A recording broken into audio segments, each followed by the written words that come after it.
Merhaba kaptanlar. YouTube kanalımızdan sizlere gemi tanıtımlarını ve savaş tecrübelerimi içeren videolar paylaşmaya devam ediyorum.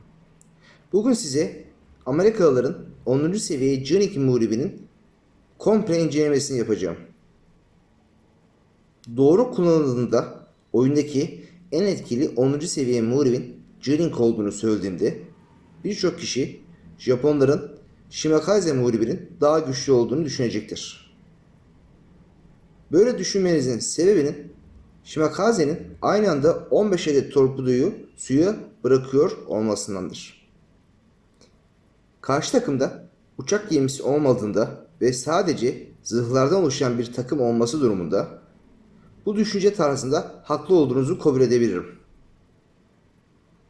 2 seneye yakın bir süredir bu oyunu oynayan, 23 bin savaşa giden tecrübemle oyundaki en yetenekli muhrip olarak gördüğüm J-Link muhribinin en büyük rakibi Japonların Shimakaze muhribi değil, Almanların Z-52 muhribidir. J-Link muhribinin genel olarak tanıtımını yaptıktan sonra donanımlarını, ikmallerini ve komutan yeteneklerini anlatacağım. Sonrasında gemi için geçerli 6 adet taktik paylaşım yapacağım. Bu taktikleri kısa kısa gösterdikten sonra videomun son kısmında bir adet savaş tecrübesi videosuyla tamamlayacağım. İnceleme videolarında söylediğim üzere gemilerin fonksiyonuna doğru karar verilmesi durumunda etkinliğinin artarak daha fazla hasar ve kazanma yüzdesi elde edeceğimizi. Amerikan 10. seviye J-2 muhribinin fonksiyon tanımlamasını yaptığımızda orta mesafe destek muhribi olduğunu söyleyebilirim. Sebebine gelince torpido menzilinin uzun olması ve toplarının gayet güçlü olmasındandır. Etkili ve daha fazla hasar yapabilmek için toplarını etkin şekilde kullanmalıyız. Toplarını çok kullanacağımız için düşman gemilerinin direkt üzerine gitmek yerine 3 adet sis fonksiyonunu doğru şekilde kullanarak düşman unsurlara 6,5 ile 7,5 kilometre civarı mesafede fazla açı vermeyecek şekilde oynamalıyız. Şimdi gemimizi incelemeye başlayalım. Provadan bakıldığında standart muhrip genişliği olduğunu söyleyebilirim. Üst bina kısmının Japon ve Alman 10. seviye muhriplerine göre daha büyük ama Ruslarınkine göre daha küçüktür. Bordadan bakıldığında freeboard olarak en yüksek olduğunu, bundan dolayı düşman kruzörlerine çok fazla borda vermemiz gerektiği konusunda sizlere uyarmalıyım. Şimdi gemimizin teknik özelliklerini incelemeye başlayalım. Boyunun 119 metre olduğunu, Rusların Khabarovsk ve Çinlerin Yuanki muhriplerinden 5 metre uzun, fakat Japonların Shimakaze ve Almanların Z-52 muhriplerinden 15 metre kısa olduğunu söyleyebilirim. BK ve koruma durumuna baktığımızda sağlık olarak Japon ve Çin'e ait muhriplerden üstünken Rus ve Almanlardan çok az da olsa zayıftır. Hasar düşürme ve koruma oranları muhtelif 10. seviyeye muhriplerle benzer olmakla beraber yangın ve su alımı dayanıklılığı konusunda tüm muhriplerden 2 kat güçlüdür. Manevra kabiliyetlerine baktığımızda sürat olarak 10. seviye muhripler arasında en zayıf olmasına rağmen en çevik ve atik olanıdır. Bu çeviklik bize muhrip dogfightlarında büyük avantaj sağlamaktadır. Çeviklik olarak en yakın rakibi Almanların Z-52 muhribidir.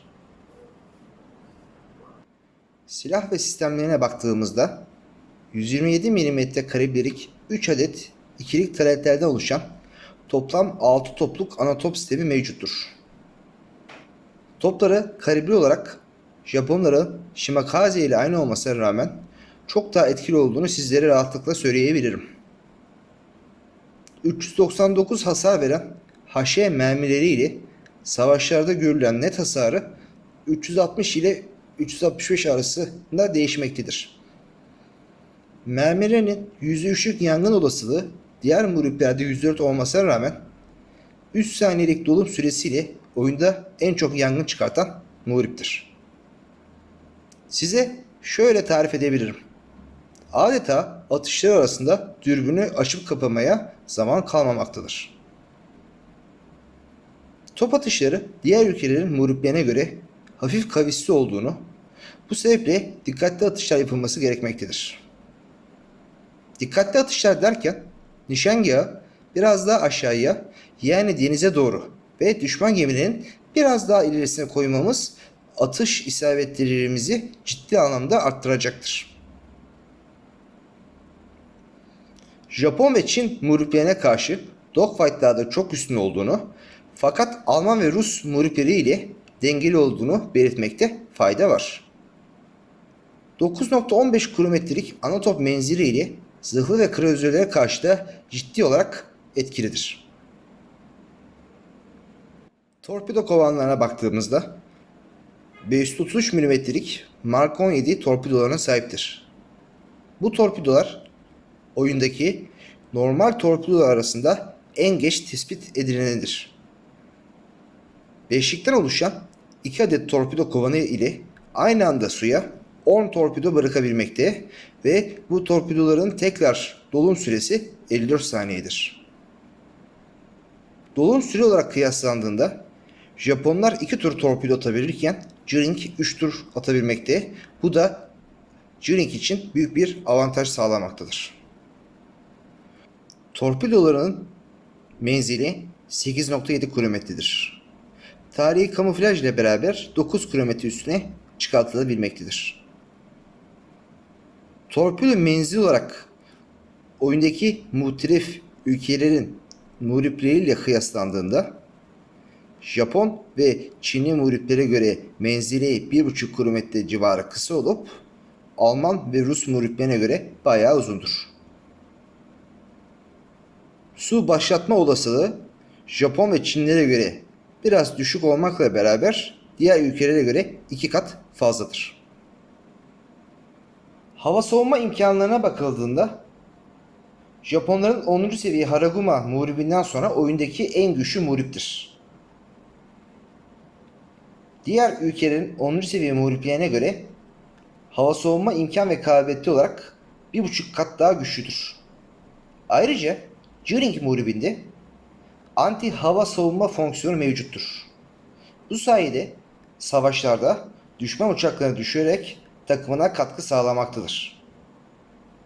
Gizlenme ve tespit menziline baktığımızda 6.11 kilometre ile oyunda en zor tespit edilebilen muhriptir. Gemimizin elit bonusunu seçmeye geldiğimizde torpidolarımızın hasarının %3 artmasını ve su alımı başlatma olasılığının %7 arttırmasını seçerek gemimizi ciddi anlamda torpido yönünden güçlendiriyoruz. Özellikle komutanımızın 12. yeteneği de dolunca mükemmel bir torpido gücüne sahip olacağız. J-Ring muhribinin ikmallerinin seçilmesi konusuna geldiğimizde klasik muhrip ikmali olduğunu söyleyebilirim. Birinci olarak yüzey tespitinin %3 azaltılması, ikinci olarak gemi hızının %3 ve dönüş hızının %5 arttırılması, üçüncü olarak gemi sağlığının %3 arttırılmasının doğru seçimler olduğunu sizlere söyleyebilirim. Donanımlarına baktığımızda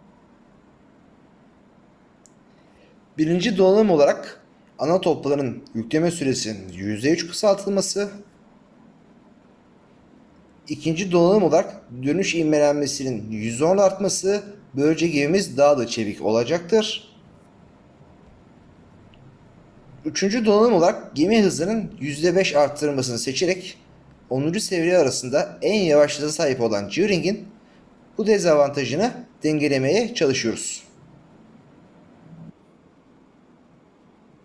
Gearing muhribinin fonksiyonlarına baktığımızda 4 adet birinci seviye motor hızlandırma fonksiyonu bulunmaktadır. Bu fonksiyon kullanıldığında hızımızı 37 knot'tan 40.1 knot'a çıkartıyoruz. 3 adet ikinci seviye sis fonksiyonu bulunmaktadır. Diğer tüm muhriplerde sis fonksiyonu birinci seviye olup bu ikinci seviye sis Gearing'e ciddi bir güç katmaktadır. İngilizlerin 10. seviye Minotaur kruzeri ile beraber sis olarak oyundaki en güçlü gemidir. 3 adet ikinci seviye hava savunma fonksiyonuna sahiptir. Komutan yeteneğiyle beraber bu fonksiyon 4 adet olmaktadır. Komutan yeteneklerinin seçimine geldiğimizde birinci yetenek olarak düşman torpidolarının vereceği hasarı %3 azaltma. İkinci yetenek olarak hava savunma fonksiyonunu arttırma. Üçüncü yetenek olarak hasar kontrol kitlerinin daha çabuk hazır hale gelmesi. Dördüncü yetenek olarak hava savunma fonksiyonunun etkinliğinin arttırılması. Beşinci yetenek olarak tamirci kitinin %15 daha fazla sağlık yenilemesi. Altıncı yetenek olarak hasar kontrol kiti kullandığımızda 25 saniye boyunca daha fazla koruma sağlaması ve yenilenen sağlığımıza %1 ilave edilmesi. Yedinci yetenek olarak tamirci kitinin daha çabuk hazır hale gelmesi. Sekizinci yetenek olarak sis fonksiyonumuzun etkinliğinin artması. Dokuzuncu yetenek olarak motor hızlandırma fonksiyonunun etkinliğinin artması. 10. yetenek olarak savaşta herhangi bir madalya kazandıktan sonra düşman gemilerine %1,5 ekstra hasar verilmesi. 11. yetenek olarak haşiye mermilerinin etkinliğinin arttırılması. Bu yetenek ciddi anlamda yangın çıkartma imkanımızı arttırıyor. Son yetenek olarak da torpidorumuzun daha fazla hasar vermesini seçiyoruz. Gearing muhribinin komutan yeteneklerine genel baktığımızda 8, 11 ve 12. yeteneklerin aktif olduğunda gemimizin tam bir yok edici olduğunu söyleyebilirim değerli kaptanlar. Şimdi videomun başına söylediğim 6 adet taktiği sizlerle paylaşmaya başlamadan önce Gearing muhribi ile kendi ortalamalarımdan bahsetmek istiyorum.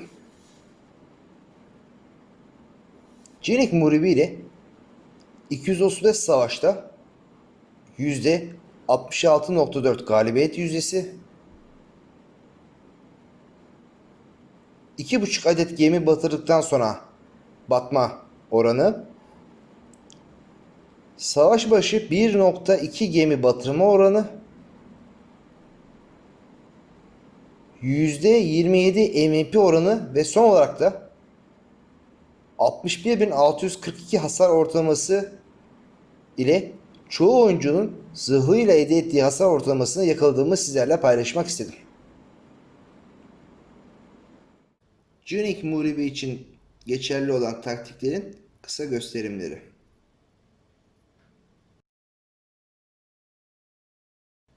Taktik 1. Zırhlara acımayın. Psikolojik üstünlük kurun.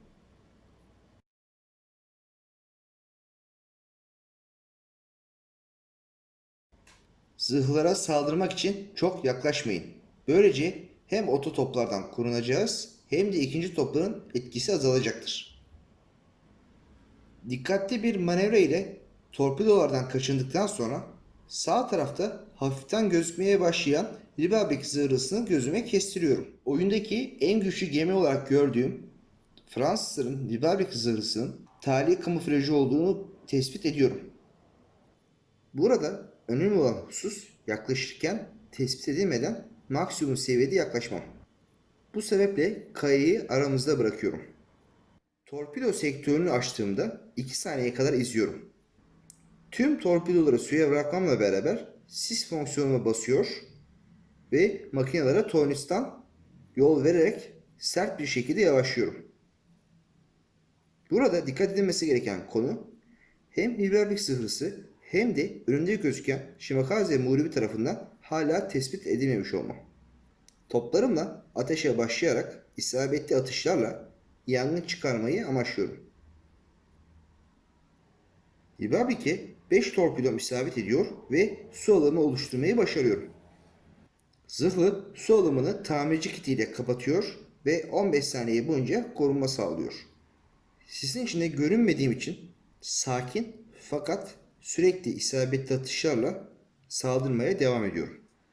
Sisin bitmesine 5 saniye kala makinelerime tekrardan ileri yol vererek Hidraulik'e top atışlarıyla saldırmaya devam ediyorum.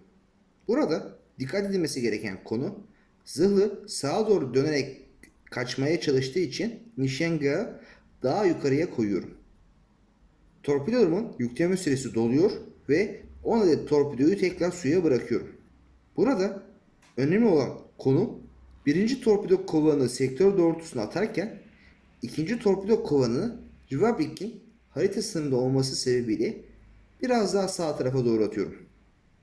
Duvar manevrası yapması durumunda ikinci tur attığım torpidolardan kaçmasının imkanı olmayacaktır. Zaman kaybetmeden önüme dönerek Shimakaze muhribine toplarımla saldırmaya başlıyorum. Kaçınılmaz son geliyor.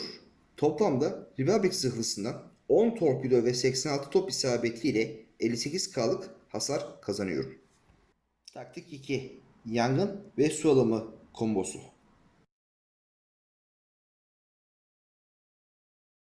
3 saniyelik yükleme süresi olan ana toplarınızı yangın çıkarmak için sürekli kullanın. Sis fonksiyonumu kullandım. Ekranda İngilizcenin 10. seviye Conqueror zırhlısını görüyoruz. Sisin içinde tornistan giderek sancak alabandaya basıyorum. Bu ince ve akıllı manevra ile 5 torpidodan kurtulmayı başarıyorum. Torpido atma sektörümü açıyorum ve 10 torpidoyu suya bırakıyorum. Sisin içine gizlenirken toplarımla seri atışlar yaparak yangın çıkarmaya çalışıyorum.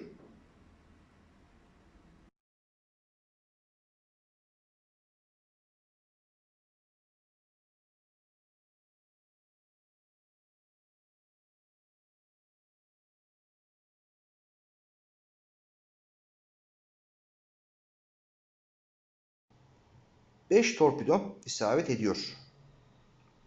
Pike uçakları 3 adet yangın çıkartıyor gemimde ama hala kaçmıyorum ve en önemlisi panik yapmıyorum. Sağlığımın yaralanmasına rağmen.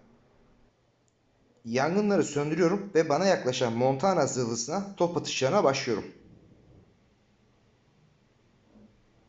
Uçak gemisi torpido uçağı üzerime gelmekte. Hemen sis fonksiyonumu kullanıyorum. Hem uçağın torpidolarının isabet etmesini zorlaştırıyorum hem de Montana zırhlısıyla azalan mesafem sebebiyle görünmemi engelliyorum. Siz şimdi makinelerime tornistan verdiğim için 4 adet torpidodan kaçarken Montana zırhlısına yangın çıkarmayı başarıyorum.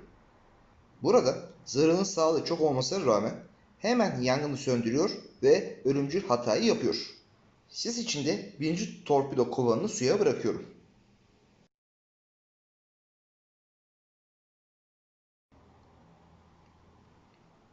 İkinci torpido kovanını 8 saniye sonra suya bırakıyorum. Bundaki amacım Montana zırhlısının rota veya süratinde ani bir değişiklik yapması durumunda isabet oranımı arttırmak. Montana sürat arttarak ilk 5 torpidodan sadece bir isabet alıyor fakat su alımına maruz kalıyor.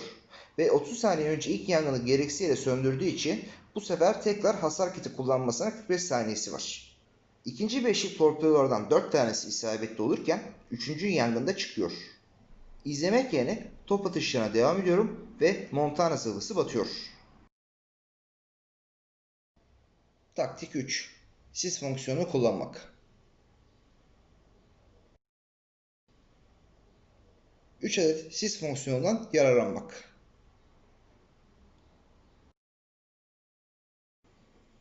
Ekranda görüldüğü üzere iki klasör ile 8 kilometreden yakın mesafede baş başa kalıyorum. Sys fonksiyonumu kullanıyorum. Monitor ve Kronstadt klasörlerine karşı gizlenebilmek için. Bu arada Japonların 9 seviye premium zırhlısı Musashi belirliyor ekranda. Hafif ezbere zırhlıya kaya arkasından ulaşacak şekilde 10 adet torpidoyu suya bırakıyorum. Torpidolarım sessizce ilerlerken ben sis fonksiyonu avantajıyla rahat, sakin ve seri atışlarla premium zırhlıya 6'da 6 ve 6'da 5 isabetlerle tekrar yangın çıkarmayı başarıyorum. İlk yangını söndürdüğü için bu sefer yangını söndüremiyor ve her iki saniyede bir 600 can kaybına uğramaya başlıyor. 5 torpido isabet sağlıyor. Siz içinde hafif gezinerek yaklaşık 30K'lık hasar kasarken ciddi hiçbir hasar almıyorum. Sanki oyunda tek başıma gibiyim. Sol üst tarafta bulunan ekranda düşman zırhlısını görüyorum. Karşı takımda 3 adet muhrip olduğu için ve ben haritanın merkezinde olduğum için tespit edilememek maksadıyla sis fonksiyonuma basıyorum. Düşman zırhlısının tuzağıma yaklaşmasını bekliyorum. Torpidolarımı suya bırakıyorum. İkinci grup torpidoyu çok az açı atıyorum Iowa'ya. Sebebine gelince Iowa'nın harita ortasına gelmesinden dolayı sancak tarafa doğru kaçacağını düşünüyorum. Sis fonksiyonu ile haritanın tam ortasında olmama rağmen tespit edilmeden Iowa'yı tuzağıma rahatlıkla düşürüyorum. Burada nişangahı nereye koyduğuma dikkat edin. Neredeyse %100 isabetli atışları göreceksiniz.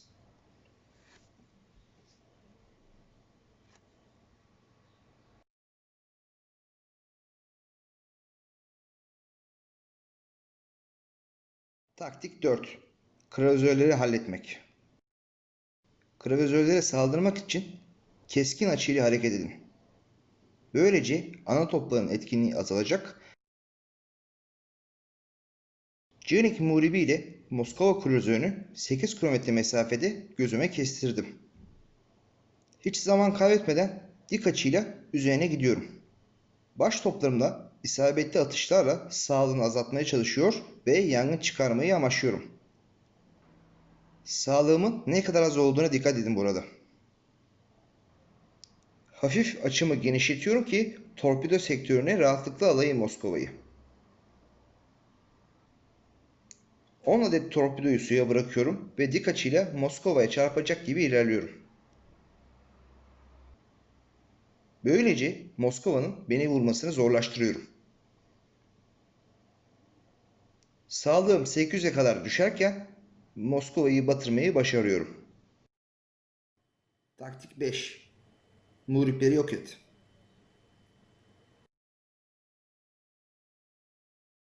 Çevikliğimizin avantajından yararlanmak lazım.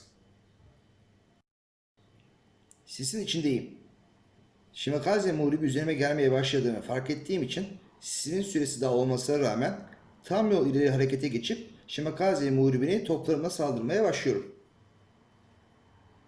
Burada dikkat edilmesi gereken konu muhriplere çok yakın sis fonksiyonuna basmanız durumunda torpidolar tarafından gafil avlanabilirsiniz.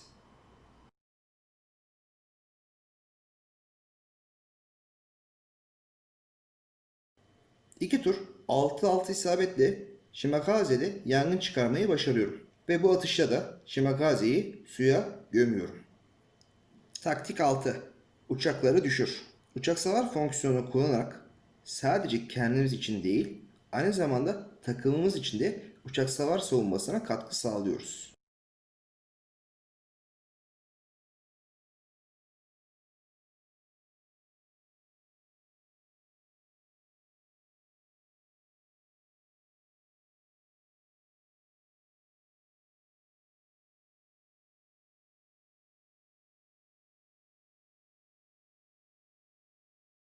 Uçakların geldiğini görüyorum ve hemen hava savunma fonksiyonuna basıyorum.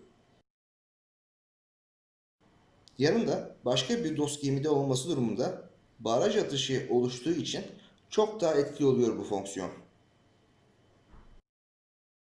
Böylece Cenik muharibi için geçerli 6 adet taktiğin kısa kısa görüntülerinin sonuna geliyoruz.